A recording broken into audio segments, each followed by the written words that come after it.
Assalamualaikum warahmatullahi wabarakatuh. Waalaikumsalam warahmatullahi wabarakatuh. Karena yang kami hormati, kita sore hari ini tanggal 20 September 2024 yang kebetulan merupakan hari yang cukup bersejarah ya.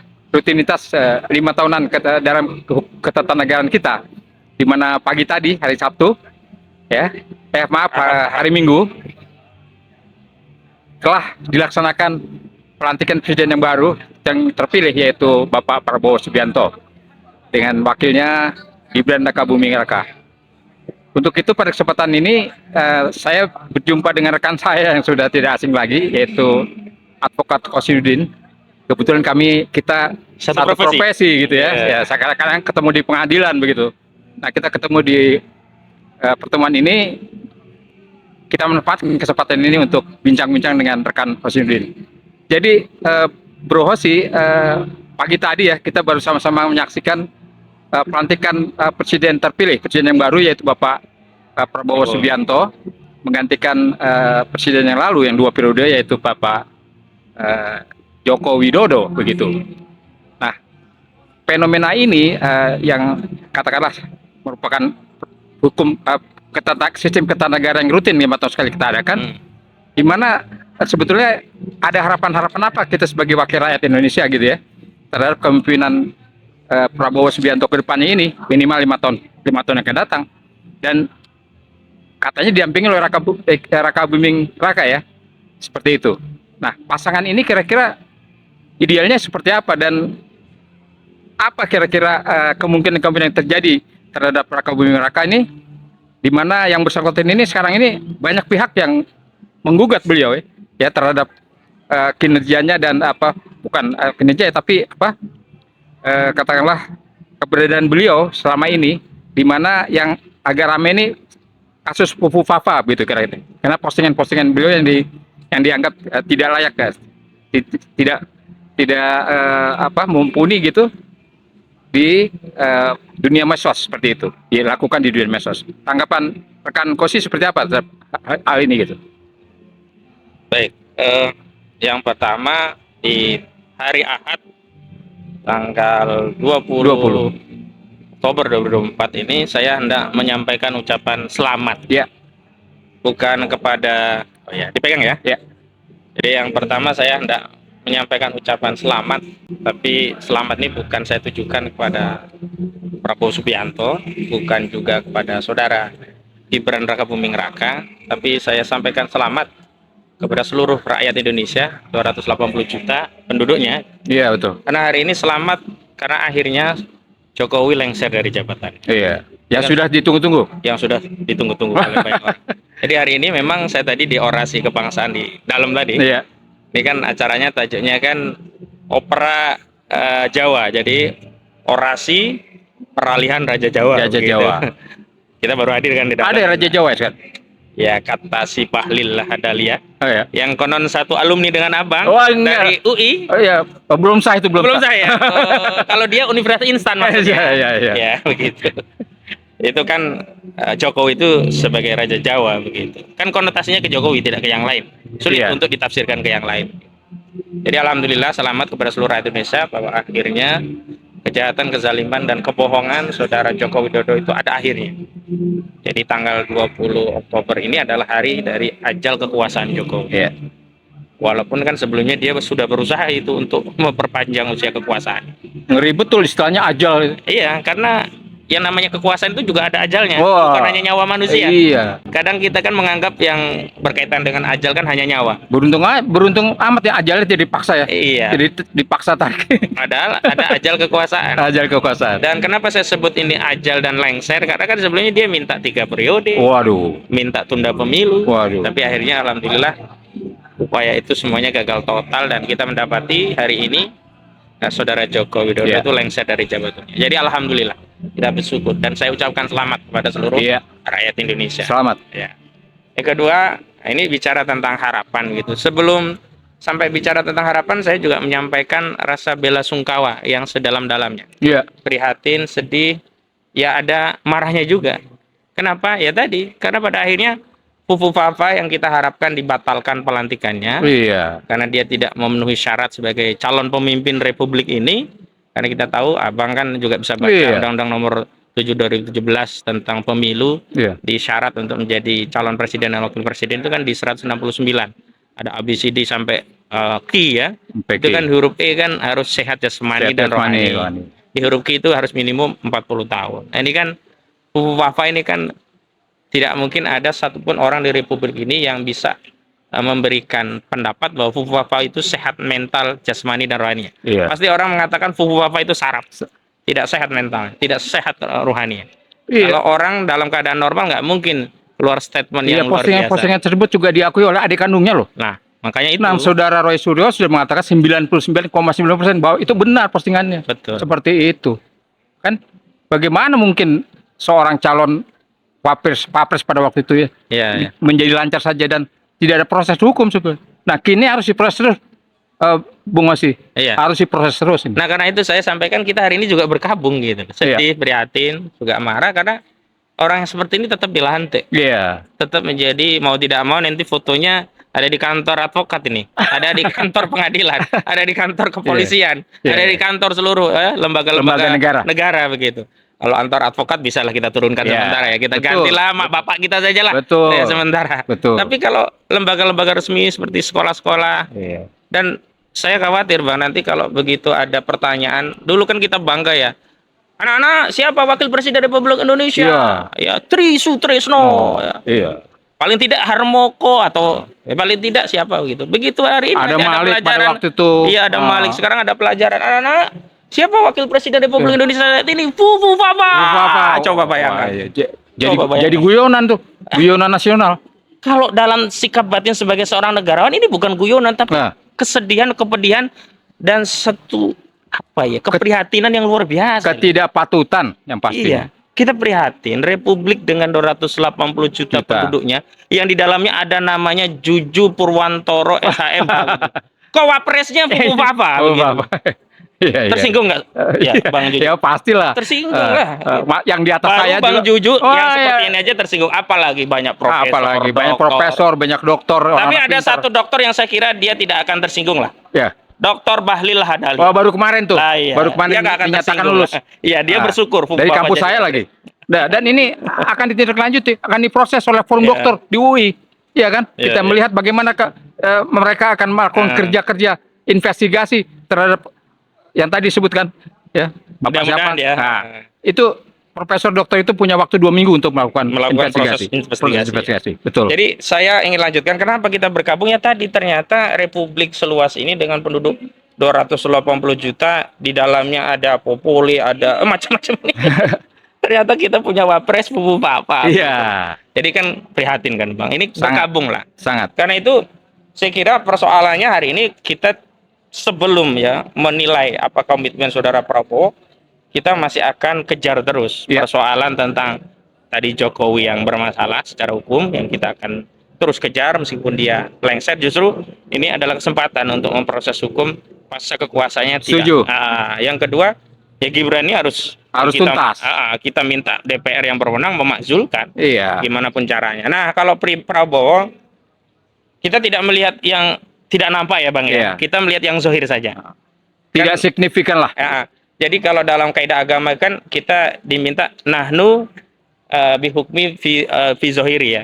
Kita itu menghukumi apa-apa yang nampak. Zohirnya Nampak. dari 100 lebih menteri yang dipanggil atau calon menteri, dan wakil menteri. Itu kan ada 17 orang yang ya kita bisa katakan titipan Jokowi. Iya. Jadi Kita kalau nilai nggak prestasi lah, Iya. Loh, kinerjanya bahkan sebelumnya. bermasalah, kan semua bahkan bermasalah. bermasalah. Iya. Kok jadi panggil Erlangga lagi? Hartarto bermasalah dalam kasus minyak goreng. Sri Mahyuni. Terus kemudian Bahlil juga bermasalah di kasus ini tadi ya kan. Belum lagi ya kasus-kasus dari menteri-menteri yang lain itu kan sebenarnya kalau dia Prabowo ini punya komitmen membangun Indonesia. Pertama ya komitmen bersih dari KKN lah dulu ya, korupsi, Iya. kolusi, nepotisme. Ini orang-orang ini harusnya tidak masuk bursa lagi. Dan kita heran, menteri yang cukup penting di dalam perekonomian negara itu yaitu Sri Mulyani, Dr. Sri Mulyani. Ya. Beliau sudah 3 periode. 3 Dipakai periode lagi. tidak menunjukkan prestasi apa-apa. Dipakai lagi. Dipakai lagi. Nah, Kan makanya. begitu. Yang ada adalah kita menambah hutang. Iya, saya yakin. Hutang terus. Iya. Saya yakin walaupun calon menteri ini katanya kan rencana mau dibawa ke Akmil ya, ke Magelang. Iya. Mau diorientasi ya. Mau disuruh push up 100 kali, 1000 kali, sejuta kali disuruh push up nih calon menteri di Akmil. Nggak akan berubah kinerja pemerintahan kita. Iya, Karena iya. problemnya mereka itu membawa legacy cacat. Ya, ini apa? Membawa legacy masalah dari Jokowi. Karena mereka adalah pembantu Jokowi yang kita lihat kinerjanya bermasalah di era kepresiden Sudah ada Joko Widodo. track recordnya sudah jelas kan? Iya. Jadi bukan angan-angan lagi dong. Iya, kalau orang tidak membangun harapan, ini Prabowo sudah gagal membangun harapan sejak penyusunan kabinetnya. Begitu loh. Iya, iya. Walau kemudian ada lisan kan nanti 6 bulan bisa reshuffle. Udah 100 hari. Bla, bla, bla. Nah, saya ingatkan dulu waktu Prabowo pertama kali mau merapat ke Jokowi dan diambil menjadi Menteri Pertahanan, kan semua kecewa. Iya. Lalu ada narasi itu kan hanya strategi, nanti akan begini-begini. Akan begini. Tapi ujungnya sampai purna tugas Jokowi tidak ada langkah signifikan dari seorang Prabowo Subianto dalam merealisir janji politiknya saat dulu dia bertarung sebagai calon presiden melawan Joko Widodo. Kan kita semua yang ikut kecewa waktu itu, ya. Makanya ada ungkapan katanya ingin timbul dan tenggelam bersama rakyat. Yang terjadi adalah meninggalkan rakyatnya tenggelam sendirian, timbul sendiri bersama kekuasaan. Itu kan yang terjadi setelah ada hidangan nasi goreng di Jalan Teguh Umar. Gitu loh. Ya, dan pada hari ini apakah kami tidak tahu seperti apa ya di dalam pidatonya Presiden Prabowo Subianto, yaitu memberikan harapan yang sedemikian besar kepada rakyat, ya. Dia akan membangun ekonomi ya dengan konsisten dan profesional, kemudian akan memberantas korupsi KKN, korupsi dan nepotisme. Itu sedemikian indah, ya toh pidato beliau.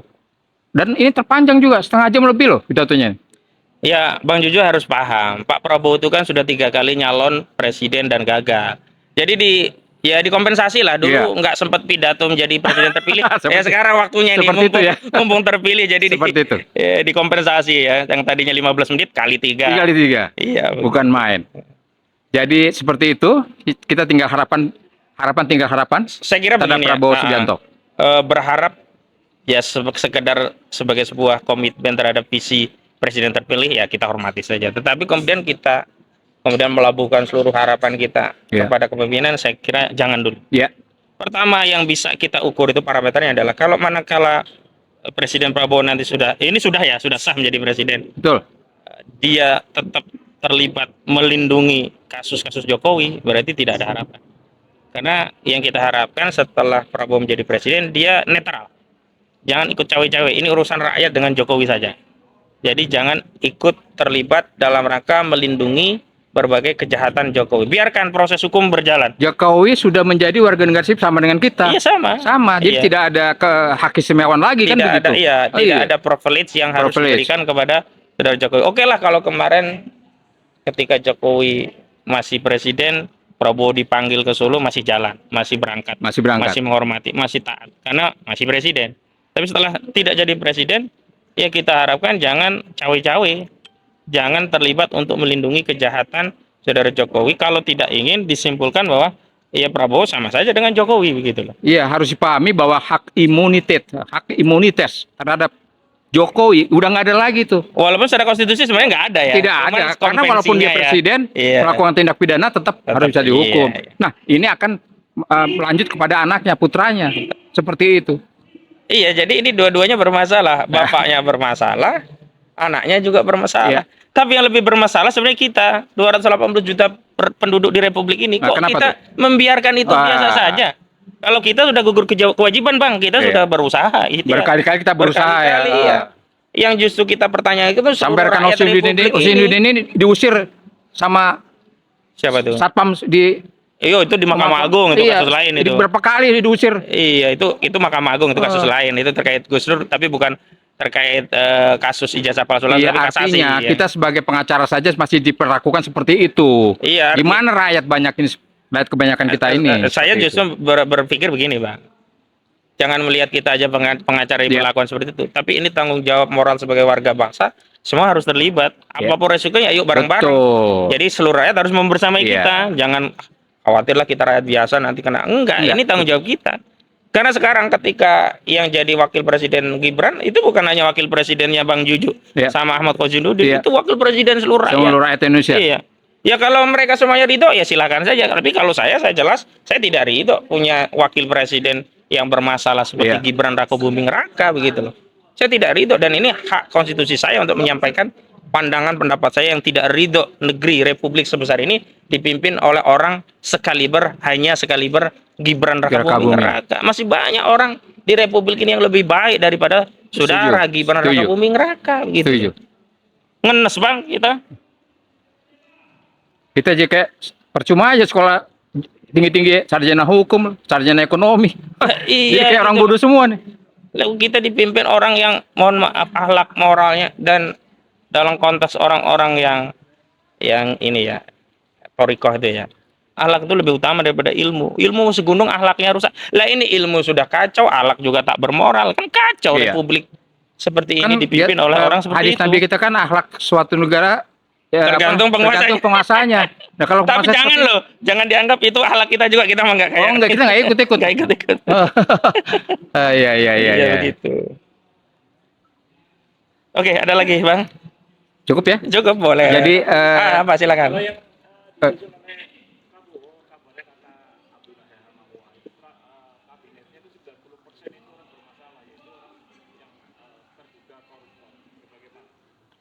Ya tadi kalau pendapat saya tadi sudah disinggung rekan saya Pak Khosi itu dengan diajukannya kembali ya sekitar 15 menteri lebih begitu kabinet yang lalu itu tidak semua juga bersih gitu kita lihat gitu, kita indikasikan seperti itu.